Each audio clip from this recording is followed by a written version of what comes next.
श्रीरामचंद्र परब्रह्मणे नमः। श्रीगुरुभ्यो नमः।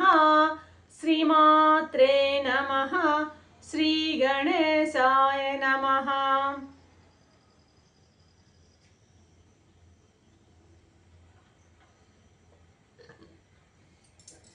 ప్రియాత్మ బంధువులారా, యోగ వాసిష్టం నిర్వాణ ప్రకరణము 561వ భాగం.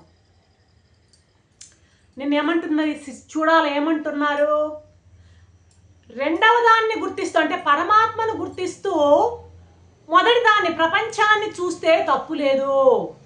పరమాత్మని గుర్తిస్తూ ప్రపంచాన్ని చూస్తే తప్పు లేదు. అంటే ప్రపంచాన్ని చూస్తూ ప్రపంచంలో అధిష్టానంగా పరమాత్మే ఉన్నాడు అనే భావంతో చూస్తే తప్పు లేదయ్యా. అలా కాకుండా ఈ పరమాత్మను పోగొట్టుకుని రెండవ దాన్ని పోగొట్టుకుని మొదటి దాన్ని పట్టుకుంటే, పరమాత్మను పోగొట్టుకుని ప్రపంచాన్ని పట్టుకుంటే అప్పుడు సుఖం లేదు. కాబట్టి బ్రహ్మజ్ఞానాన్నే ఎప్పటికైనా సాధించాలి. ఈ విషయాన్నే అన్ని గ్రంథాలు చెప్తున్నాయి. ప్రపంచ జ్ఞానాన్ని సంపాదించి సుఖం లేదు. బ్రహ్మజ్ఞానాన్ని గనక సంపాదిస్తే ప్రపంచం నీకు కలిసి వస్తుందయ్యా. అర్థందా? ఇది ఇక్కడ బ్రహ్మజ్ఞానాన్ని కానీ నువ్వు కనుక సంపాదించావంటే నీ మిగతా అన్నీ కూడా అందులో కలిసి వస్తాయి. ప్రపంచం అంతా నీకు స్వాధీనం అయిపోతుంది. నువ్వు ఈ సర్వాన్ని వదులుకొని ఆ సర్వాన్ని పట్టుకున్నా. అర్థమైందా? అంటే ఇప్పుడు చూడు, సర్వం వదులుకుంటే సర్వాన్ని ఎలా పట్టుకోగలవు? ఇక్కడ సర్వం వదులుకొన్నదేంటి? సర్వం వదులుకొన్నది ప్రపంచాన్ని. అక్కడ సర్వాన్ని పట్టుకోవడం అన్నది పరమాత్మ రూపంగా ప్రపంచాన్ని పట్టుకోవడం అన్నమాట. సర్వంలో పరమాత్మ ప్రపంచం రెండూ కలిసి వస్తాయి. అర్థమైందా? కాబట్టి సర్వాన్ని పట్టుకోవడం అంటే ఇక్కడ ఏంటంటే ప్రపంచం పరమాత్మ రెండూ కలిసి వస్తాయి. ఇప్పుడు ప్రపంచాన్ని వదిలేసి పరమాత్మను పట్టుకున్నావు అనుకో, పరమాత్మను పట్టుకున్నా నువ్వేంటంటే ఆ పరమాత్మను ఎప్పుడైతే పట్టుకుంటావో పరమాత్మ ప్రపంచం రెండూ కలిసి వస్తాయి నీకు. అర్థమవుతుందా? ఇది నిజమైనటువంటి తత్వం. అయితే ఇప్పుడు మరి అనుభవానికి ఎట్లా వస్తుంది? అది దాన్ని ఎలా పట్టుకోగలం? ఆ సర్వాన్ని, ఆ పరమాత్మను పూర్తిగా ఎలా పట్టుకోగలం? మనకు పరిపూర్ణమైన అనుభవం ఎలా వస్తుంది అని ప్రశ్నించుకుంటే అంతా నేనే. సదసత్తులు, సత్తు అసత్తు రెండింటిని నేనే. సదసత్తులు, సత్తు అసత్తు రెండు నాలో లయం చేసుకున్నాను కనుక ఏది నాకు దూరం కాదు. ఎవరికి ఇది చూడాలంటే బాగా తత్వజ్ఞానాన్ని పట్టుకున్నటువంటి ఒక సాధకురాలు ఇక్కడ. నాకేది దూరం కాలే. సత్యమేది? పరమాత్మ. అసత్యమేది? ప్రపంచం. సత్ పరమాత్మ, అసత్ ప్రపంచం. రెండూ నా స్వరూపం అయినప్పుడు ఏది తప్పించుకోగలదు అని ప్రశ్నిస్తోంది. చూడాలి. అటు పరమాత్మ తప్పించుకోలేడు, ఇటు ప్రపంచము తప్పించుకోలేదు. ఒకటేమో స్వరూపం, పరమాత్మ యొక్క స్వరూపము, మరొకటి పరమాత్మ యొక్క విభూతి. ఒకటేమో స్వరూపము, మరొకటేమో విభూతి. ఏది ఉంది అంటాం ఇక్కడ. ఏది ఉంది ఏది లేదు. అంతా కూడాను ఏది ఎలా ఉండాలో అలాగే ఉన్నది. ఆ విషయాన్ని నేను గుర్తించాను. ఒకటి బాగా ఉదయించవచ్చు, మరొకటి నశించవచ్చు. ఉదయాస్తమానాలని రెండు సమానంగా భావిస్తున్నాను నేను. నా స్వరూపంలో అన్నింటినీ లయం చేసుకున్నాను.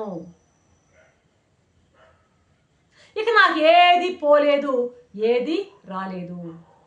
ఆత్మారామినై నేను కూర్చున్నానయ్యా రాజా.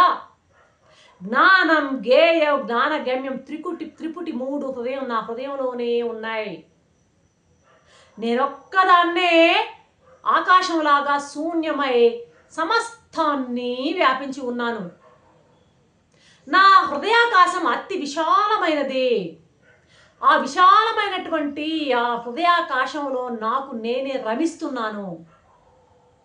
ఇంకా నువ్వు చెప్తున్నావే ఈ రాజభోగాలంటావా, ఇవి పరిమితమైనవయ్యా, పరిచ్ఛిన్నమైనవయ్యా. ఈ భోగాలు అన్ని వేళలా ఒకే సుఖాన్ని ఇవ్వవు. అన్ని భోగాలు ఒకే సుఖాన్ని ఇవ్వవు. చాలా పరిమితమివి, పరిచ్ఛిన్నమివి, ప్రాపంచికమైనవి, నామరూపాత్మకమైనవి, సవికల్పమైనవి, ఎప్పటికప్పుడు వస్తుంటాయి పోతుంటాయి. ఈ ఐహిక సుఖాలన్నీ ఉదయాస్తమానాలు ఉన్నాయి వీటికి. ఎటువంటి ఎంత గొప్ప భోగాలు అనుభవించినా ప్రతి భోగానికి కూడాను, ప్రతి సౌఖ్యానికి కూడాను, ప్రతి సంతోషానికి సుఖానికి కూడాను ఉదయాస్తమానాలు రెండు తప్పవు. వాటికి రాక ఉంటుంది, పోక ఉంటుంది. ఇప్పుడు నేను అనుభవించేది ఇటువంటిది కాదు రాజా. ఏంటది? అది నిరుపాధికం. అది సర్వత్రా ఉన్నది. నేను అనుభవించేటువంటి ఆ పరమాత్మ స్వరూపం. దానికి రాకపోకలు లేవు. కాబట్టి నేను అలౌకికమైనటువంటి అనుభవంలో ఉన్నాను. ఆ అనుభవం ఏంటో చెప్పమంటావా? ఏదేది చూస్తుంటానో అంటే కంటితో కానీ, లేకపోతే మిగతా ఇంద్రియాలు చూడడము అంటే ఇక్కడ కన్నుతోనే కాదు, ఏ ఇంద్రియాలతో ఏవేటి అనుభవిస్తుంటానో, మనసుతో కూడా ఏవేవి దర్శిస్తుంటానో అవన్నీ కూడాను నేను అది నా అంతా కూడాను నేను దర్శించేదంతా నేను ఎలా చూస్తున్నాను తెలుసా? కేవలం ఇది నామరూపాత్మక జగత్తుగా భావిస్తాను. భావించను.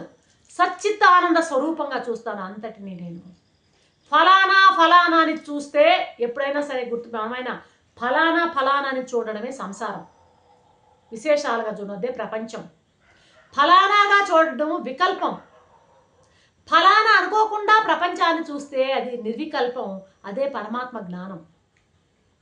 ప్రపంచాన్ని ఫలానా అని చూస్తే ప్రపంచంగా కనపడుతుంది. ఫలానా అనుకోకుండా ఇది వేరు అది వేరు అని విశేషాలుగా ఫలానా పలుకోకుండా చూడకుండా చూస్తే పరమాత్మే కనపడతాడు. ఉన్నది వస్తువు ఒకటే, రూపాలు రెండు. ఒకటేమో స్వస్వరూపం, మరొకటి ఆభాస. సచ్చిదానంద స్వరూపం స్వస్వరూపము, పై కనిపించే ప్రపంచము ఆభాస. లోపల ఉన్నది తాడు, పైన కనపడేది పాము. ఈ విధంగా ఉపన్యాసం ఇస్తుంది. చూడాలా. రేపటి ఎపిసోడ్లో ఏం చెప్తుందో చూద్దాం. అంతవరకు సెలవు. సర్వం శ్రీరామచంద్ర చరణారవిందార్పణం. శాంతి శాంతి.